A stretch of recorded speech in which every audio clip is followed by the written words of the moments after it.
안녕하세요, 무리스입니다. 오늘도 박완서 작가님의 보신이 참 좋았다 중에서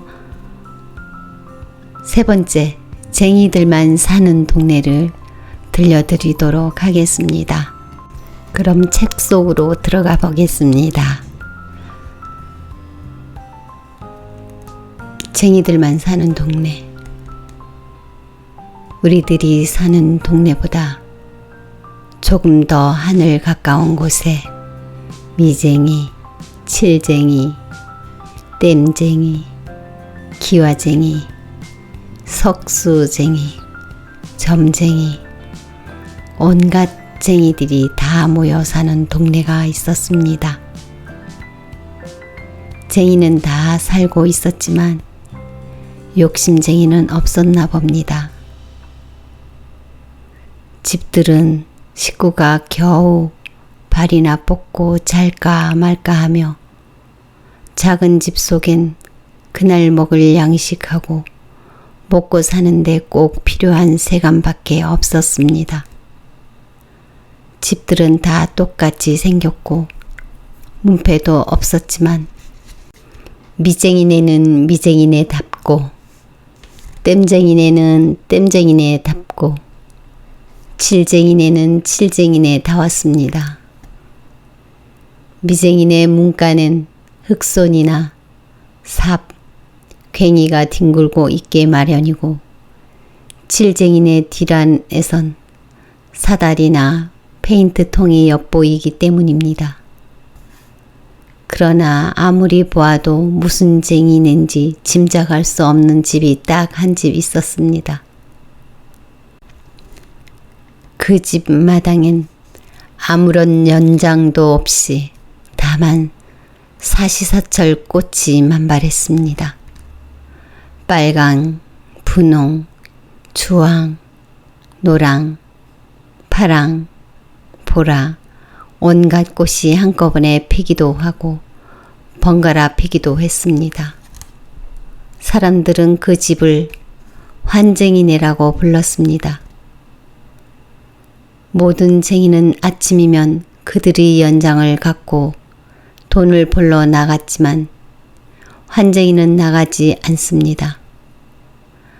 하다못해 장님인 점쟁이까지도 지팡이 짚고 점을 치러 나가건만 환쟁이는 집에만 있었습니다. 쟁이 아내들은 쟁이가 나간 후 빨리빨리 집을 치우고 후딱후딱 빨래하고 그리고 오래오래 화장을 합니다. 화장을 다 하고는 모여 앉아 수다를 떱니다. 쟁이 아내들은 하나같이 멋쟁이에다 수다쟁이인가 봅니다. 그러나 환쟁이 아내는 이것까지 못합니다. 남편이 돈벌이를 안 나가니까 대신 돈을 벌어와야 하기 때문입니다. 환쟁이 아내는 중매쟁이입니다. 중매쟁이란 외로워서 불행한 사람에게 짝을 찾아주어 외롭지 않고 행복하게 해주는 일을 하는 사람입니다. 그러니까 미쟁이와 칠쟁이와 마찬가지로 우리가 사는데 없어선 안 될 사람입니다. 환쟁이 아내가 짝을 찾아주어 행복하게 된 사람은 셀 수도 없이 많습니다. 씩씩한 청년에겐 아름다운 처녀를, 쓸쓸한 호라비에겐 혼자 사는 과부를 데려다 짝을 맞추어 주었습니다.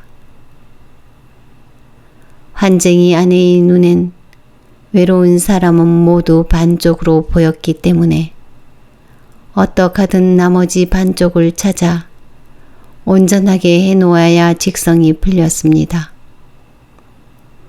뚝배기 반쪽은 뚝배기 나머지 반쪽이 있어야만 온전해집니다. 접시 반쪽은 접시의 나머지 반쪽이 있어야만 온전해집니다. 이것은 아주 간단한 이치이면서도 어려운가 봅니다. 세상엔 뚝배기 반쪽과 접시 반쪽이 만난 것처럼 우스운 부부도 많습니다. 보통 사람 눈엔 그게 안 보이지만 환쟁이 아내는 진짜 중매쟁이이기 때문에 그게 잘 보입니다.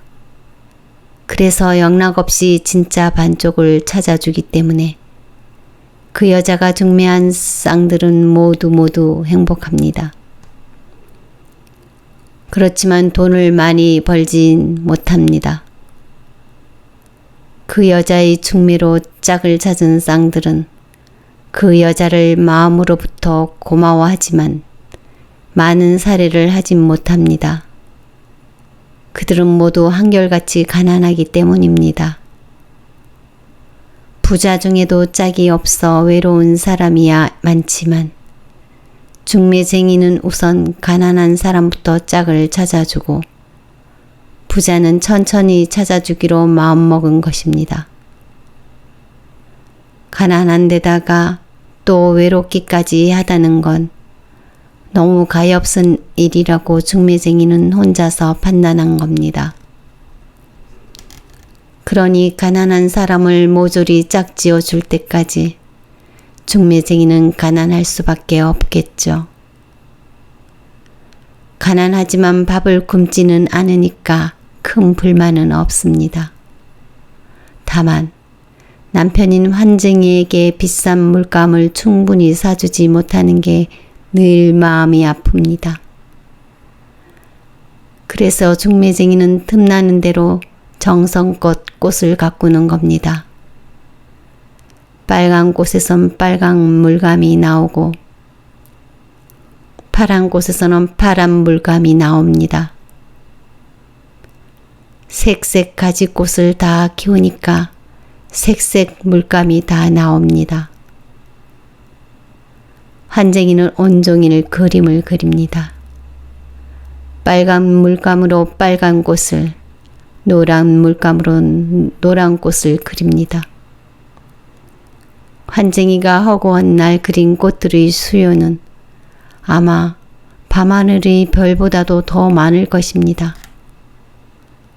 아내는 남편이 그린 꽃을 자기가 기른 꽃보다 더 사랑합니다.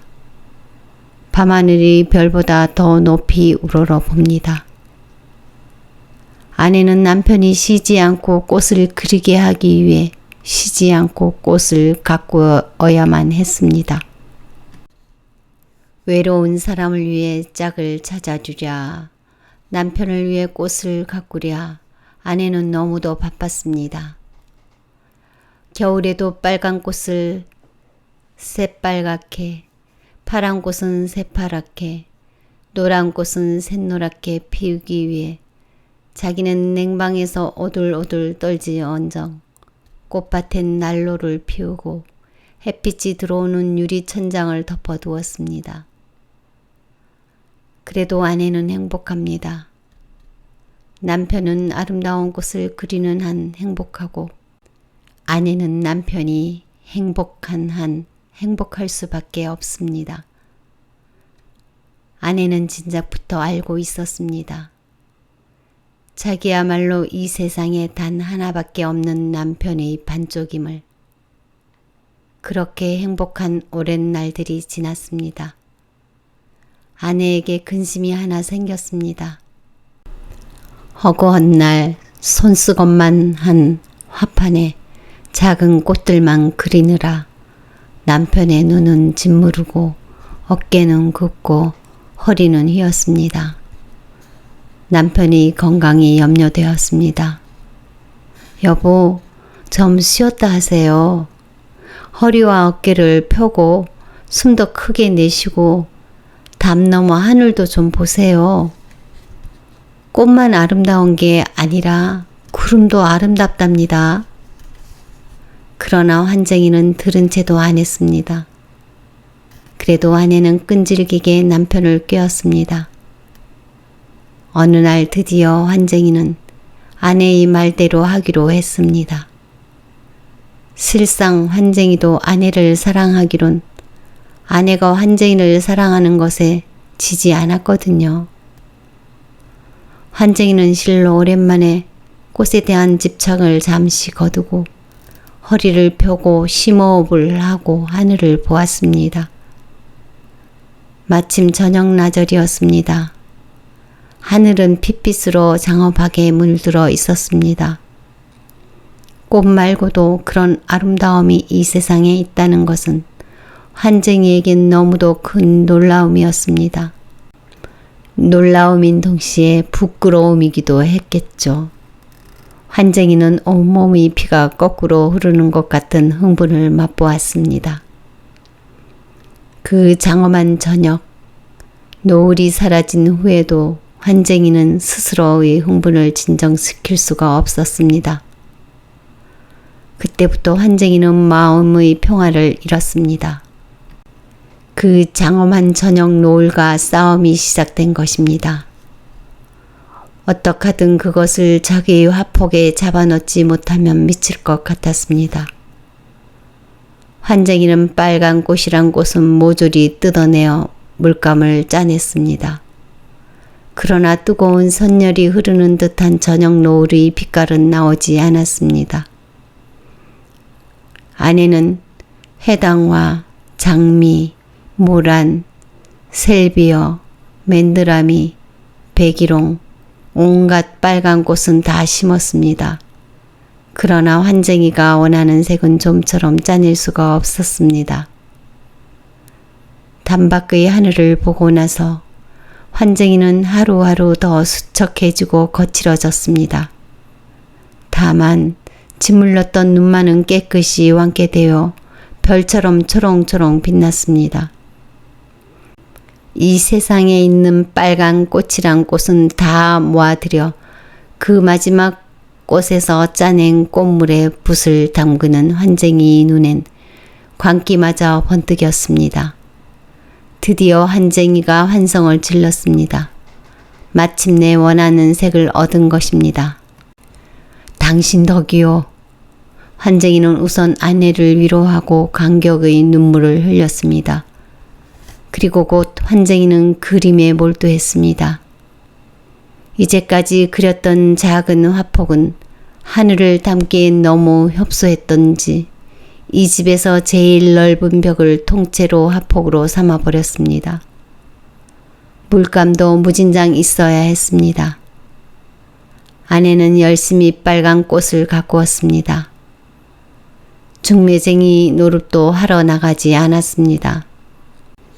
꽃 가꾸는 일이 너무 바빴기 때문인지 아내는 하루하루 수척해졌습니다. 그러나 환쟁이는 넓은 화폭을 물들이기에 침식을 잃고 있는 터라 아내에 대해 아무것도 알려고 하지 않았습니다. 따라서 아내가 몰래 물감 속에 그녀의 선혈을 떨어뜨리고 있다는 것을 알 까닭이 없었습니다. 마침내 장엄한 벽화는 완성되었습니다. 그림이 완성과 동시에 아내는 아름다운 납 인형처럼 쓰러져 숨을 거두었습니다. 숨을 거둔 아내의 모습을 보고서야 이 미련하디 미련한 환쟁이는 비로소 아내가 그의 그림을 위해 스스로의 선혈을 마지막 한 방울까지 짜냈다는 것을 알았습니다. 환쟁이는 통곡하고 뉘우치는 대신 아내의 손을 잡고 고요히 숨을 거두었습니다. 환쟁이 역시 그의 마지막 대작을 위해 그의 생명을 모조리 짜냈기 때문입니다. 두 아름다운 죽음을 보고 하늘에서 가까운 이 동네 사람들은 그들이야말로 천생연분이었다고 울먹이며 칭송했습니다. 고맙습니다. 다음 편에는 이어서 굴비 한번 쳐다보고를 들려드리도록 하겠습니다. 기대해 주세요.